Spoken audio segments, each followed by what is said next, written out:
Summer vacation is almost over for Texas lawmakers. The governor is calling them back to work on Thursday, but it's still not clear what's on the agenda for the special session or if all lawmakers plan to show up at the Capitol. For insight into what to expect in the special session, we turn to our roundtable. We're joined by Scott Braddock, editor for the Quorum Report, and Bob Garrett, the Austin bureau chief for the Dallas Morning News. Welcome. Seems like we were all just at the Capitol pretty recently, right? Yeah, absolutely. Good to see you.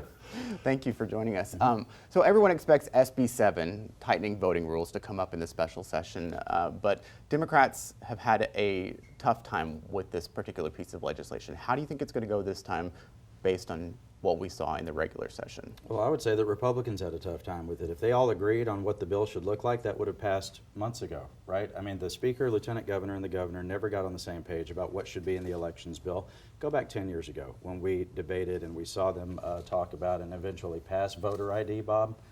At least that was a proposal that everybody understood.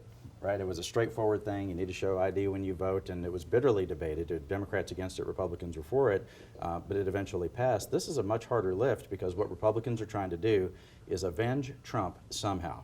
And it's the somehow that they haven't been able to figure out that put Democrats in a position to be able to do what they did, which was stop the bill for now. Walking out, of course, and that caused a lot of maybe drama in the days to follow. What do you think that has done for the special session? Well, we could have more drama. I was amused by your intro saying you're talking to two experts on what to expect. But I don't know what to expect.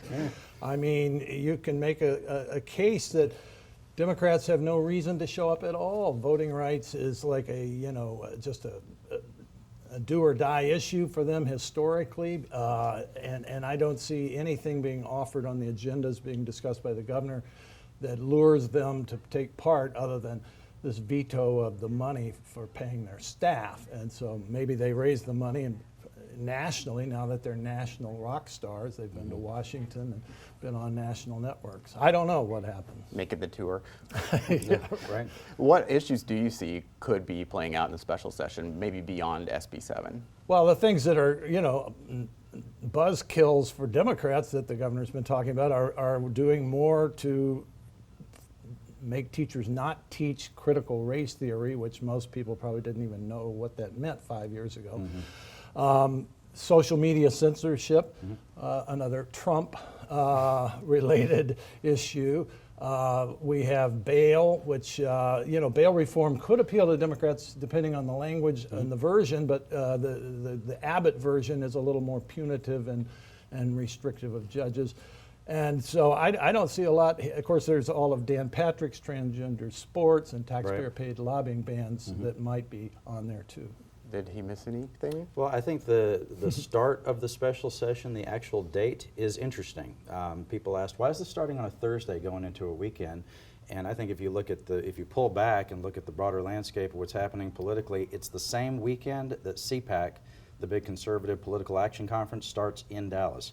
So Governor Abbott and his folks can go there, talk to the Trump supporters. I mean, it's a Trump show up there in Dallas. He's the opening speaker and the closing speaker in Dallas. And so they're going to go up there and talk about some of the things that Bob is talking about. They'll say, we just started a special session down in Austin to ban critical race theory, go after these transgender kids, on the high school sports teams, and try to, quote, secure the ballot. Democrats don't really have the votes to stop Republican-led priorities.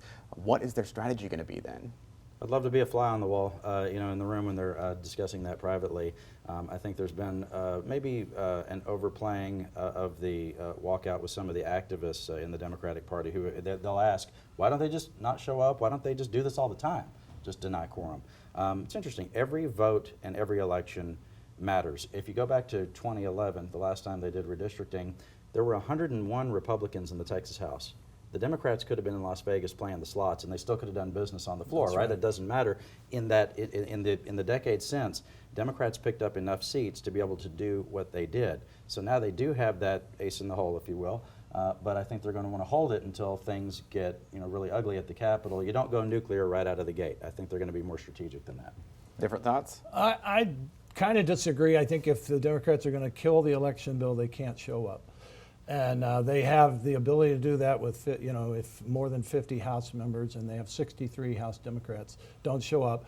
they can't do business. They will be vilified. They will be attacked relentlessly.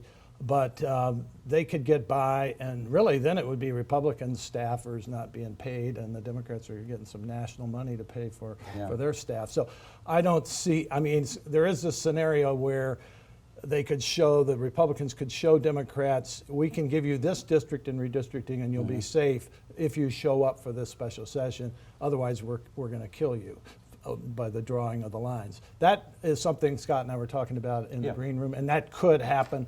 I just don't know if the Republicans have their act together on that. Yeah, it's my understanding that some of the top minds in the Republican Party in this state have been saying for months that if they want to actually move forward with legislation on some of these things that we've been talking about, Democrats have got to be in the mix. They can't just be heavy-handed with the Democrats. They need their votes, or they at least need their presence to be there to be able to work on some of these things.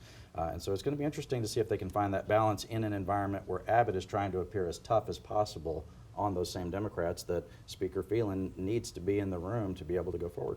All right. More to come soon. Yep. Very soon. Here we go. Thanks, Too guys. soon. Yeah, appreciate it. It's been years since a deadly hot air balloon crash, but the search for safety solutions is not complete. The FAA has refused to act on recommendations of the National Transportation Safety Board.